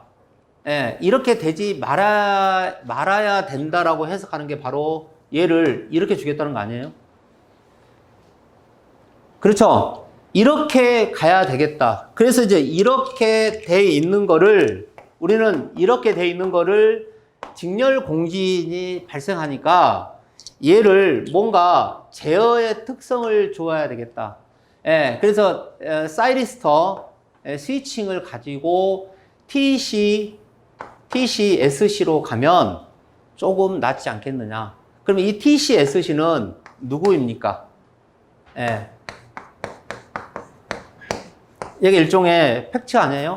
그럼 팩트에서 TC-SC 설비를 우리는 직렬 보상 설비라고 그래요? 병렬 보상 설비라고 그래요? 이것도 직렬 보상이 일종의. 그렇지만 이렇게 표현하는 거는 직렬 캐패시티의 개념으로 지금 우리는 해석한 거고, 얘를 이렇게 줌으로써 얘를 결국은 뭐예요? 0으로 가지 않겠다. 이제 이런 의미가 이 문제의 핵심이죠. 그럼 얘가 0으로 가면, 무한대로 가면 어떤 문제가 있는데 바로 뭐예요? 얘가 무한대로 간다는 거는 결국은 여기에서 이런 행위가 엄청나게 많이 발생이 된다는 거잖아요. 그죠? 결국은 이 행위가 발생되는 게 예를 들어서 이 공진이 계속 유지되고 있으면 괜찮은데 공진이 일어났다 안 일어났다 할 수도 있는 거잖아요. 선로의 특성에 따라서. 그럼 벌써 이제 회로에 뭐가 일어나냐면 SSR도 발생이 될 수 있고, 그 다음에 이 계통이 여기에 다른 계통과 이렇게 해서 이제 뭐가 되겠어요? 계통이 병렬화가 되니까 결국은 이제 얘네들끼리 어떤 게 일어나냐면 LFO도 일어난다는 거죠. 그죠? 근데 이런 특성이 발생이 되니까 그러면 결국은 이 발전기는 뭐 하는 애냐? 결국은 얘의 특성이 결국은 유효 전력의 특성이잖아요. 예. 그 다음에 얘에 대한 특성이 뭐예요? 얘에 대한 특성이 결국은 무효 전력이죠. 예. 그래서 이 발전기는 결국은 P와 Q의 관계인데, 이 P의 변화가 공진의 현상이 발생되면 이 P가 급 변화가 일어난다는 거는 결국은 여기에서 뭐예요? 이 출력의 변화가 급 변화가 일어난다는 거죠. 그럼 결국은 이 출력은 이 축으로부터 여기에 전달이 되니까 이 축의 비틀림 현상, 이런 현상이 발생된다. 그래서 이제 얘들이 결국은 이 정기적인 특성을 끌어가는 놈은 누구예요? 일종의 얘들은 AVR 쪽이잖아요. 그 다음에 회전에 대한 특성을 끌어가는 놈은 누구예요? 얘가 가바나잖아요. 그럼 결국은 정기적 특성하고 기계적 특성들이 계속 뭐예요? 너무 얘들이 너무 민감하게 예민하게 반응하게 되면 발전기들이 이제 이런 현상을 일으킬 수 있다. 그래서 축 진동 이런 현상이 발생할 수 있다. 즉 이 문제가 이렇게 지금 표현이 되어 있다는 거죠. 그래서 이 사람은 얘들을 정리하는데, 그러면 이제 몇 개의 키를 물어본 거예요. 이 문제에서. 일단은 개요적인 거 하나 써야 될 것 같고, 그 다음에 두 번째 직렬 보상했을 때 효과, 그 다음에 세 번째는 발전기에서의 문제점, 그 다음에 네 번째는 해결 방안. 이제 이렇게 키를 잡아서 써야 되는 거죠. 그래서 이런 내용을 가지고 키를 잡아서 쓰시면 되고요. 그래서 59페이지에 나와 있는 내용들이 사실 이게 이제 뭐 PSS도 이제 이런 내용을 여기다 녹일 수 있는데, 이 PSS도 결국은 이 PSS를 여기다가 표현하고 싶으면 우리가 이제 PSS도 조금씩 이제 뭘 넣을 수 있어요. PSS를 시설하는 부가적인 용량의 기준이 또 정해진 거잖아요. 그래서 30입니까 50입니까 이제 이런 문제도 있으니까 이런 내용을 가지고 집어넣어서 해석을 하시면 된다 이런 뜻이죠.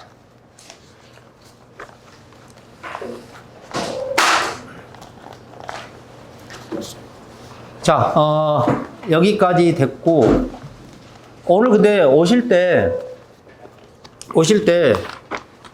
본인 자료를 좀 정리해가지고 오신 분 손 들어보세요. 용독 씨하고 자분 씨. 예. 자분 씨 조금만 제가 잠깐만 이거 좀 봐도 될까? 아니 괜찮아. 예.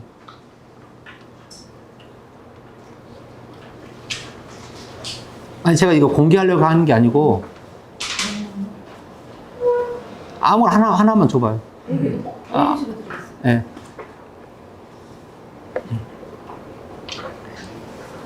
나중에 여러분들 이제 이 문제풀이를 저희도 그냥 문제풀이 이렇게 할 때 그냥 장난으로 하는 거 아닌데 이제 이렇게 그냥 멀리서만 보세요. 이렇게 본인이 토요일 날 시험을 보면 일요일 날 한 이 정도 이렇게 좀 정리를 해서 오면 좋아요.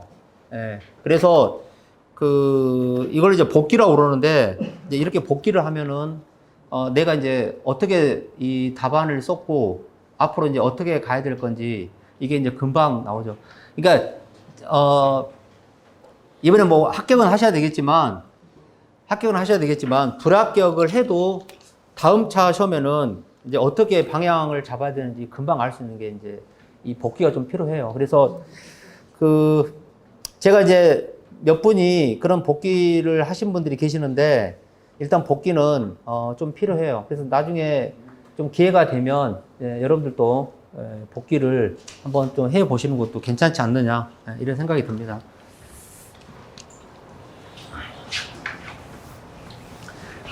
그래도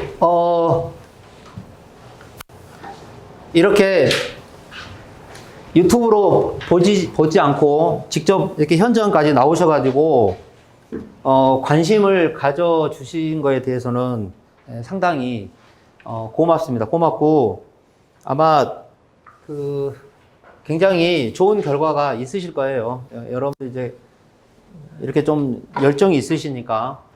그리고 이제 제가 요 4번 문제 들어가기 전에 말씀을 드리면 이 기술사 시험이 뭐 저희도 시험이 끝나면 뭐 다른 종목도 봐요. 뭐 안전도 어떻게 문제를 냈고 건축도 이번에 어떻게 냈고 소방도 어떻게 냈고 이런 걸 저도 이제 쭉 보거든요. 그런데 문제가 가면 갈수록 이 출제자들이 잭 GPT나 AI, 오픈 AI에서 문제를 뭐 발췌하는지는 모르겠지만 어디서 뭐 잘 안 다루는 것 같은 문제도 내고 막 그래요. 그래서 이제 여러분들이 좀 당황하고 그러시는데 문제는 우리 특히 이제 발송을 기준으로 말씀드리면 문제는 그렇게 많이 꼬지는 않았어요. 지금 이게 꼬지는 않았고 우리 이제 회사에서 여러분들 회사에서도 마찬가지 뭐 규정이나 어떤 준칙이나 이런 것들을 가지고 일을 하시잖아요. 근데 저희도 마찬가지인데 이 지금 4번이나 이런 문제들이나 앞에 몇 개 문제들이 어떤 뭐 규정에 관련된 문제를 좀 내다 보니까 이게 이제 새로운 이쪽 방향의 문제를 좀 많이 틀어야 되지 않냐라고 하는데 이 절대적인 문제가 이렇게 있으면 100이라고 가정하면 절대적인 이거는 안 바뀌어요. 예. 이거 여러분 조금 이 위에 조금 나온 이 부분 때문에 이런 것들을 많이 해야 되지 않냐라고 하는데 일단은 이거를 좀 정리를 많이 해야 돼요. 예. 지금 매번 말씀드리지만 이번 시험이 그전 시험하고 조금 다른 양상의 문제를 냈다 그러면 8월 달에는 예를 들어서 정반대로 문제를 또 내잖아요. 그러면 여러분들이 이런 공부만 너무 뒤를 쫓아서 이 공부를 하자 그럼 나중에 실패합니다. 실패. 그래서 항상 기본적인 내용은 꼭 깔고 하는 거가 상당히 중요해요.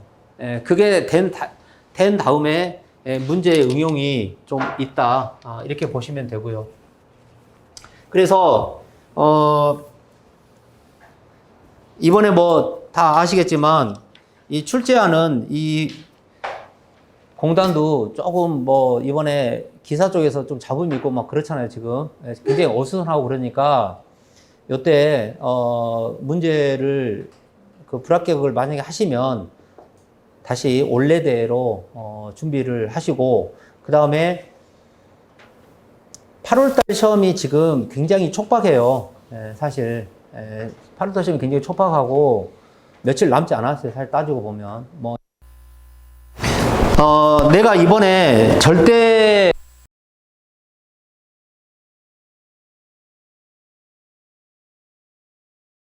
더 이상 할 게 없다 이런 분들은 꼭 합격하셔야 되고, 그렇게 합격이 안 될 수도 있고 될 수도 있는데 너무 그 마음의 상처를 많이 받지 마시라. 그래서 편안한 마음으로 준비를 하시면 되겠습니다.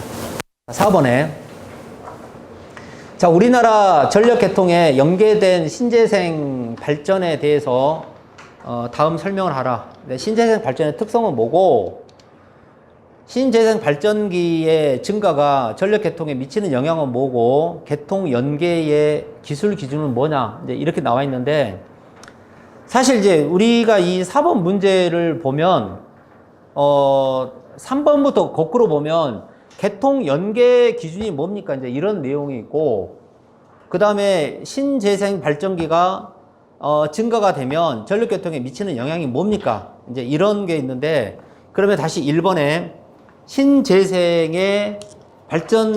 발전기의 특성이 뭡니까? 그러면 얘는 크게 여러분들 이게 두 가지예요. 이게 학자들이 말하는 게 뭐냐면,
지어서 얘가 탈락이 될 수 있는데, 그래도 니네들은 어느 정도는 운전을 해줘라. 얘가 바로 FRT라는 거잖아요. 그러니까 사고가 나도 운전할 수 있는 조건을 갖춰야 된다. 이 분산전원 특히. 그 다음에 이 FRT 안에는 어떤 내용이 많냐면 LVRT라고 하는 소위 말하는 뭐예요?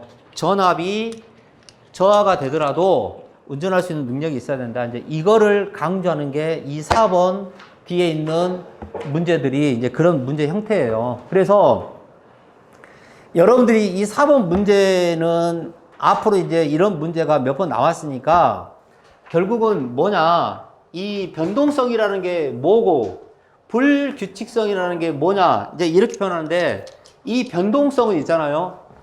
이 변동성은 우리가 논문에서 이 변동성을 해석할 때, 특히 이 계통을 해석하는 사람들은 변동성을 어떻게 표현하냐면, t라는 어떤 변동에다가, t라는 값에다가 1이라는 값을 이렇게 주는 변동성이 있다는 의미가 되고, 불규칙성이라고 하는 거는 t라는 출력에서 얘가 우리는 이렇게 나온다는 가정에서 해석을 했는데 이렇게 안 나올 수 있다. 이게 무슨 뜻이냐면, 여러분 보세요. 태양광이 우리가 일기예보로 듣지만 태양이 뜰 수도 있고 안 뜰 수도 있죠. 이건 우리가 예측이 불가능하다는 거잖아요. 바람, 풍력도 마음대로 바람을 일으킬 수 있고 일으킬 수 없느냐, 이렇게 할 수가 없어요. 그러니까 얘네들은 뭐냐면 항상 변동성이나 불규칙성을 갖고 있다는 거죠. 예. 그런데 신재생 설비에서 가장 우리가 마음대로 제어할 수 있고 일정하게 출력을 낼 수 있는 것들이 대표적으로 뭐가 있어요? 예를 들어 지열, 지금은 지열 잘 안 쓰지만 지열 같은 경우는 거의 외부의 영향을 받지 않는다, 이렇게 나오잖아요. 연료전지 시스템, 근데 이런 것도 뭐예요? 계속 우리가 마음대로 제어할 수 있죠. 그러나 태양광이나 풍력은 굉장히 불규칙성이 있다. 이제 이런 해석을 하는 게 이 4번 문제 기준이에요. 그래서 오늘 돌아가시면 제가 이제 이 한전에 있는 이 자료를 저도 뽑으면서 항상 느끼는 게 뭐냐면, 이 송배전 설비, 전기 설비 이용 규정에 나와 있는 여기에 이 모델의 그림이 너무 흐려요, 한전 것도. 예. 그래서 이 한전의 관계자분들이 돌아가시면 이 규정에 좀 업데이트를 해줬으면 좋겠어요. 예. 업데이트. 그래서 이 내용을 참고로 보시면 되고, 뒤에 61페이지에 나와 있는 분산 전원이 개통에 미치는 영향이 뭐냐, 이제 이런 내용이 있고, 그 다음에 62페이지에 보시면 결국은 여러분들 이 62페이지에 나와 있는 이제 이 그림을 봐보세요. 여러분 이 그림이 뒤에 있는 문제하고 또 나오죠. 그러면 이 출제하는 사람이 이런 문제를 동시에 냈느냐? 그건 아닌 것 같아요. 아마 이제 사람은 바뀌었는데 두 사람 다 이런 쪽의 문제를 던졌고, 이 출제를 총괄하는 출제위원장이 아마 이 내용을 그냥 던진 것 같아요. 그래서 이제 여기에 보면 이 두 개의 그림이 뒤에 가면 또 나오는데, 일단 여기에서 이 그림을 보시면 위에 있는 그림하고 이 밑에 있는 그림을 사실 물어본 거잖아요. 이 연계 기준에서. 그러니까 연계 기준에서 62페이지에 보시면 송전 개통의 연계는 어떻게 되고, 여러분 이 제목부터 이제 쓰기가 그렇게 어렵다는 거잖아요. 예. 송전 개통은 어떻게 연계가 돼야 되고, 무효 전력 공급 능력은 어떻게 돼야 되고, 이런 내용을 해석을 해달라는 거예요. 그래서 나중에 이 내용을 조금 보시면 아시겠지만, 지금 위에 있는 모델은, 여러분 위에 있는 모델은 이렇게 돼 있죠. 이렇게 돼 있잖아요. 이렇게 돼 있는데, 원래는 얘가 원래는 어떤 내용이냐면, 요렇게 해서 과거의 기준이 이렇게 불규칙성으로 이렇게 해서 80%, 90%, 100% 요렇게 해서 가는 이 커브인데, 이게 이제 새로이 나온 이게 규정이에요, 규정. 이 커브가. 그 다음 밑에 있는 거는 어떤 의미냐면, 밑에 있는 커브는 요렇게 돼 있잖아요. 요렇게 돼 있는데, 지금 여러분들이 보고 있는 이 커브의 그림을 보시면 얘가 요렇게 되죠. 요렇게 노란색으로. 이렇게 돼 있잖아요. 근데 원래는 어떻게 돼 있냐면, 원래는 이런 커브. 예. 그러니까 무슨 뜻이에요? 여기가 잘 안 보이시지만, 여기가 지금 몇 프로냐면, 20%예요, 20%. 예. 20%고, 여기가 100%라고 가정하는 거예요. 예. 그러면, 여기는 마이너스 33% 부분이고, 여기는 33% 부분인데, 이 노란색의 의미는 뭐냐면, 왼쪽이 뭐예요? 이 무효전력을 흡수하는 영역이잖아요. 여기는요, 무효전력을 공급하는 영역이죠. 그러니까, 이런 내용을 지금 우리가 이 예를 보니까 이렇게 해석할 수 있는데, 결국은 어떤 의미냐면, 20% 운전에서는, 보세요. 20% 운전에서는 뭐라고 써놨어요? 1번에 유효 출력이 100과 이 100하고 20% 이 범위에서는 뭐라고 표현됐어요? 유효 전력 전격 출력 대비 33%의 무효 전력을 흡수 또는 공급한다. 네, 무슨 말이에요? 얘하고 얘 범위에서 이 유효 전력 대비 무효 전력이 이렇게 흡수나 공급이 일어나고 있다. 예. 그러면 과거의 커브를 기준하면 얘네들이 뭐예요? 요만큼밖에 안 된다는 거죠. 요만큼밖에. 이해되시죠? 그러니까 결국은 이 내용이 뭘 의미하는 거예요? 이 내용이. 여러분 보세요. 우리 동기 발전기는 그냥 쉽게 표현하면 동기 발전기는 뭡니까?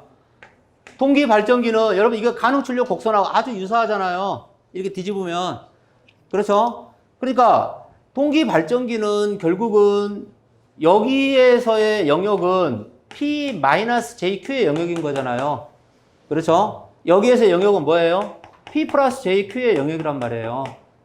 그런데 이 계통에 예를 들어서 분산 전원이 있다. 근데 분산 전원보다도 뭐 예를 그냥 태양광이다.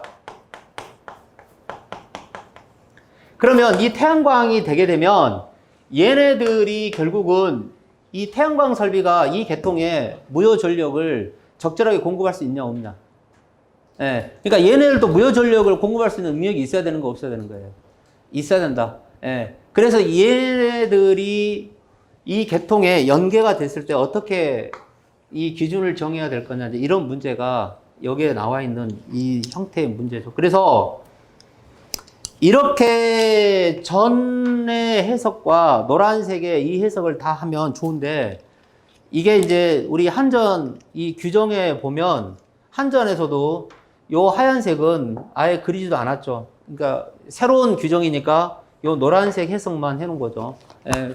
그래서 이제 이걸 가지고 이 문제를 정리해서 답으로 쓰려면 좀 많이 이제 정리가 됐어야 되는 거죠. 그래서 이제 두 번째 보면은 유효 전력이 20에서 0% 출력일 때 이제 20에서 0이면 이 구간이잖아요. 이 구간에서의 유효 출력일 때는 유효 전력 출력 감소에 따라 선형 또는 선형적으로 공급 능력 감소가 있어야 된다. 선형. 예. 그러니까 여기에서는 이 선형 특성이죠. 이 선형 특성을 이렇게 갖고 있어야 된다. 지금 이런 해석이죠. 네.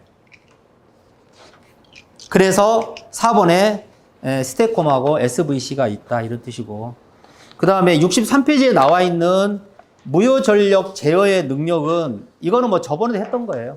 저번에 했던 거니까 참고로 보시고. 그러면 이제 63페이지에 가로 열고 2번이 더 중요한 거죠. 신재생 발전기는 다음에 세 가지 무효 전력 제어 방식 중에서 여기다 언더라인 쳐놓으시고, 하나는 뭐가 있어요?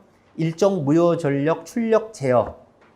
두 번째는 일정 역률 제어. 세 번째는 뭐가 있습니까? 전압 조정을 위한 무효 전력 제어.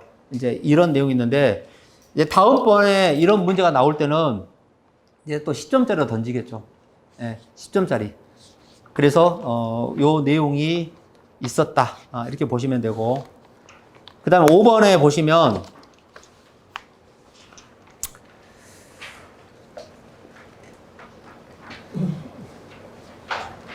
(5번은) 분산형 전원을 특고압 전력 계통에 연계 시 다음 사항을 설명하라. 이렇게 되어 있어요. 분산형 전원에다가 언더라인 쳐놓으시고, 그 다음에 변압기 결선 및 접지 방식에 따른 전압 및 보호 특성이죠. 그러면 이 연계 변압기 결선 방식의 종류하고 계통에 미치는 영향인데, 여러분 이 6번을 자세히 읽으면 문제에서는 뭐라고 표현했어요?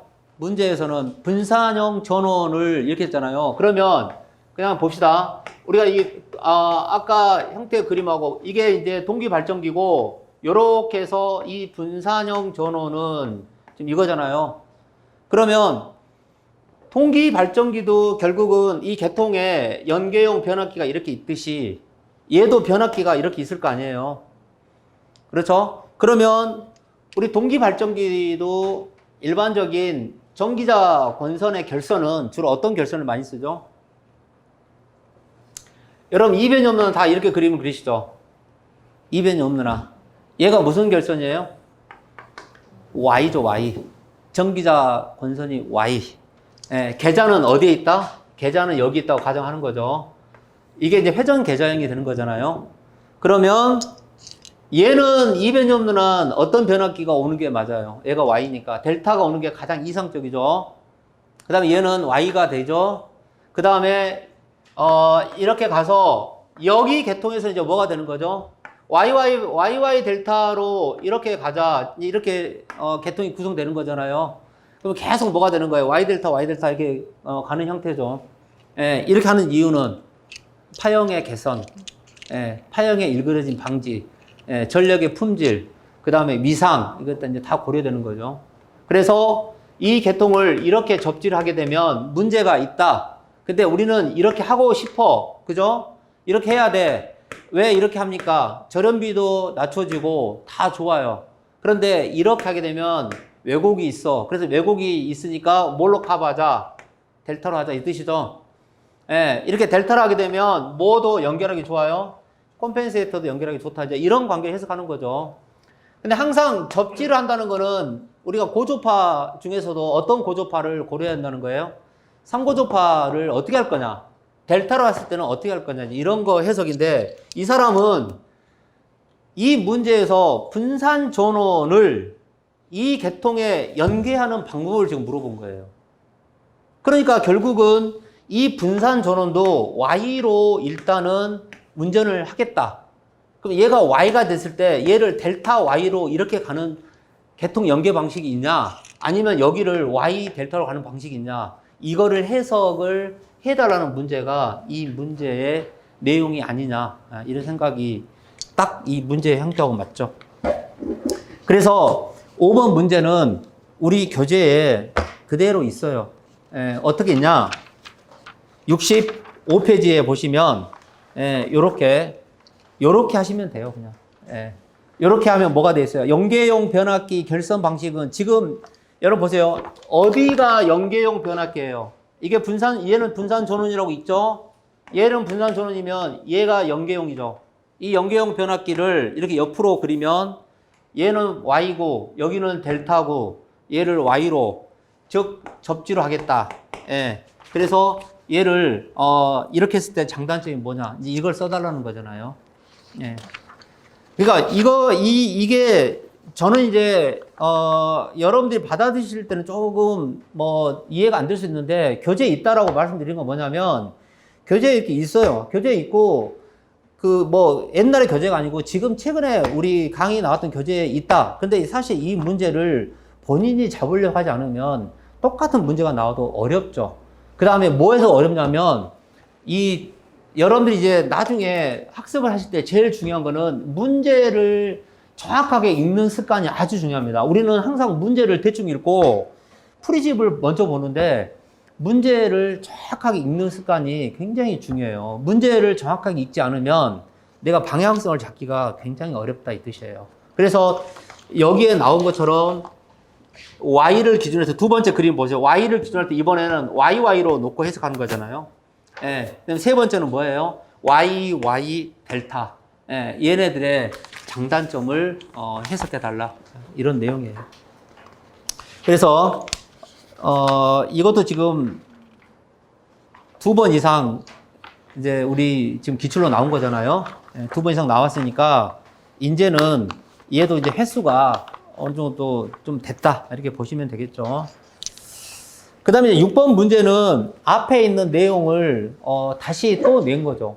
그래서 6번은 할 것도 없어요. 결국은 4번 문제를 잘 하셨던 분이나 6번 문제를 잘하면 4번 문제를 잘할 수 있고 얘는 둘 다 똑같은 문제예요. 뭐만 틀리냐면 6번에 1번의 FRT가 얘가 결국은 의미하는 게 뭐냐. 근데 이걸 써달라는 거잖아요. 의미. 그러니까 FRT는 뭡니까? 그럼 FRT는 결국은 이 사람이 지금 FRT를 한국말로 안 써줬기 때문에 여러분 어떤 것부터 답이 채점이 들어가냐면 이 FRT를 우리 그 풀이에 보시면 사고 시 계속 운전이라는 이 말로 여러분 사실 얘를 딱 오픈을 시켜야 돼요. 아시겠죠? 얘를 사고 시 계속 운전이라는 뜻이다. 그러면 사고 시의 운전을 뭘로 표현할 거냐? 그런 의미를 표현해달라는 게 이 1번에 대한 내용이에요. 예. 그래서 1번에 마치 정의를 쓰듯이 의미를 써달라고 그랬고, 그 다음에 두 번째는 개통 연계 유지 기준. 예. 이렇게 포괄적인 구체적인 1번, 2번, 3번, 4번 이렇게 문제를 던지는 것들 있잖아요. 이거는 얘네들 쓰기도 엄청 바빠요. 그러니까 이런 문제가 나오면 뭐 개요를 쓸 시간이 없어요. 개요를 쓸 시간이 없죠. 예, FRT는 뭡니까? 그 다음에 얘는 뭡니까? 얘는 뭐고, 얘는 뭡니까? 이렇게 쓰려면 이 해석이 만만치 않다는 거죠. 예, 그래서 FRT는 이런 의미를 갖고 있습니다. 예, 계속 트루할 수 있다. 예, 사고가 나도 계속 갈 수 있다. 연계 기준은 어떻게 됩니까?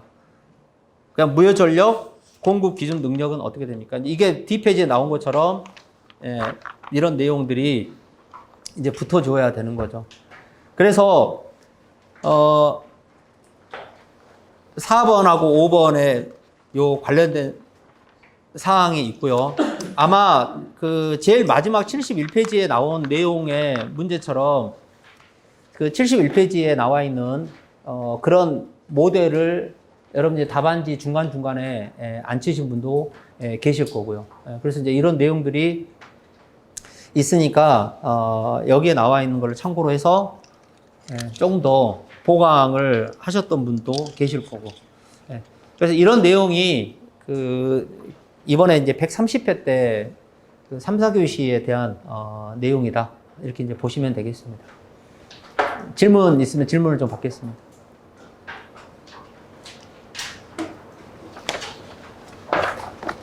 안 선생님 어떻게 식사는 하고 오셨습니까? 식사. 네.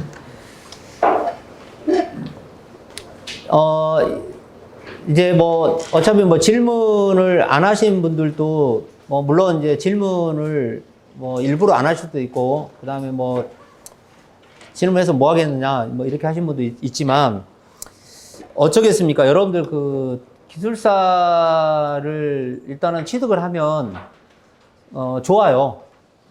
좋습니다. 그러니까 뭐 취득을 하기 위해서는 뭐 이 공부는 아마 기술사 공부를 입문을 하신 분들은 다 취득을 해야 되는 건 맞아요. 그래서 조금 어려움도 있고 또 쉽게 가시는 분도 있고 또 타이밍이 잘 맞으면 막 이렇게 왕창 나갈 때 나가는 경우도 있고 또 그 타이밍 놓치면 여러분들이 왜 나만 이 공부를 좀 이렇게 어렵게 할까? 다른 사람들은 되게 쉽게 하는 것 같은데 이제 이런 부분인데 저는 이 기술사 공부를 할 때 절대 많은 양으로 승부를 저는 걸고 싶은 생각이 별로 없어요. 그러니까 여러분들 이 양으로 승부하는 거는 굉장히 어렵습니다. 양으로 승부하는 거는 굉장히 어렵고 지금 시대로는 잘 안 맞아요. 그 다음에 모든 문제는 25분이라는 이 규칙을 좀 잘 생각하셔야 돼요. 25분. 25분이라는 규칙을 잘 생각하시고 여러분 과거에 기술사 공부를 하셨을 때 이런 좀 착각을 안 하시는 게 좋아요. 과거에는 여러분들 공부하실 때 일종의 뭐냐면 자료가 많이 없다 보니까 이 서브 노트가 절대적으로 많이 필요했거든요. 근데 지금은 부작용이 뭐냐? 자료가 너무 많아서 부작용이에요.